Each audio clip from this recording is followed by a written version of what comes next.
one issue on WordPress.org a few years ago. It was pretty isolated. So for WordPress software, the biggest problem is that people, that's our friend here with 33 plugins, is scared to upgrade, right? Because you're afraid the plugins will break. But the problem is that the upgrades, in addition to having new features, have security updates. And they have things that protect the blog. Obviously we host blogs for all the major media. They've never been hacked because they're always on the latest version. If you're always on the latest version, you'll be perfectly safe. If you're on an old version, it's a ticking time bomb. And I can guarantee that it'll be hacked at some point because the people doing this have a lot of money, and essentially what they're going for is search engine ranking.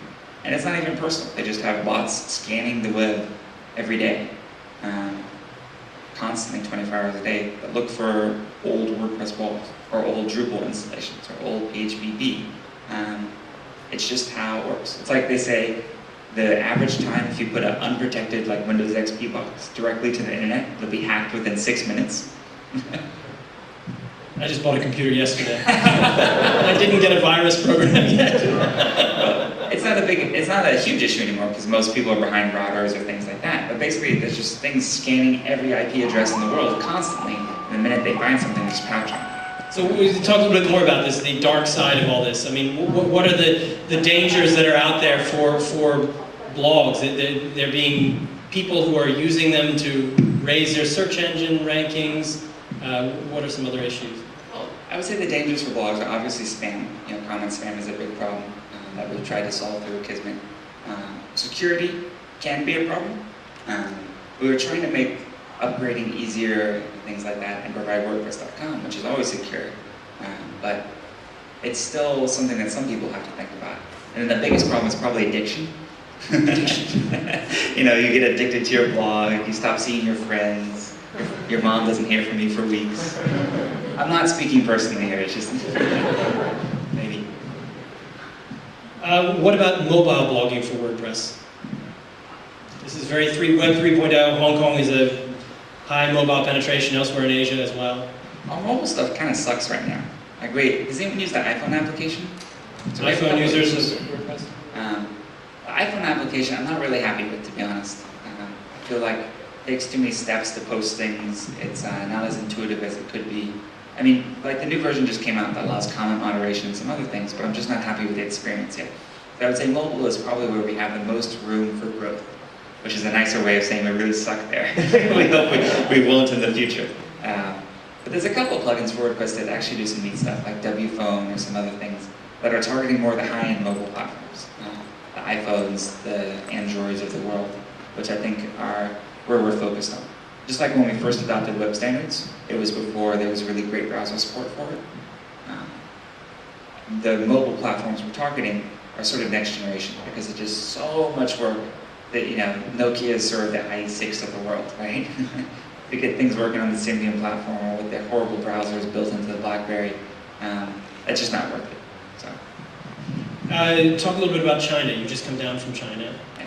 WordPress.com is blocked in China. Sometimes.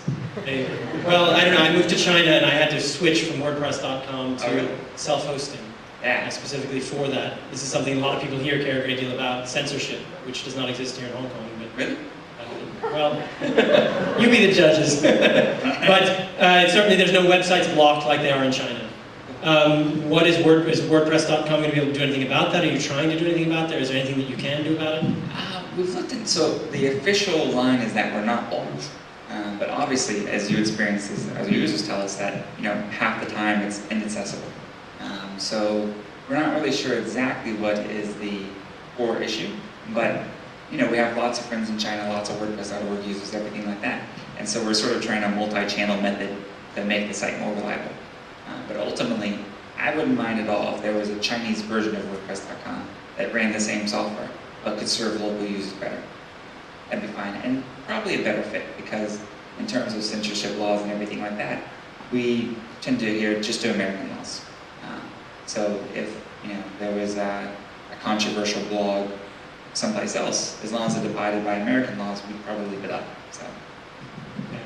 And I want to take questions from the audience too, so please raise your hand here if you have a question now. Great, we've got lots of questions. Okay, I'm going to run around here. and identify yourself and your blog. Hi, Matt. I just want to ask, my name is Casey Lau, and I have a blog at caseylau.com. Very easy to remember. I have two questions, if I can jump into two questions. One question is, when you turn on your computer in the morning, what do you see? What blog do you log into? I mean, for maybe your own personal use, or your hobbies or whatever. Just interested in that kind of.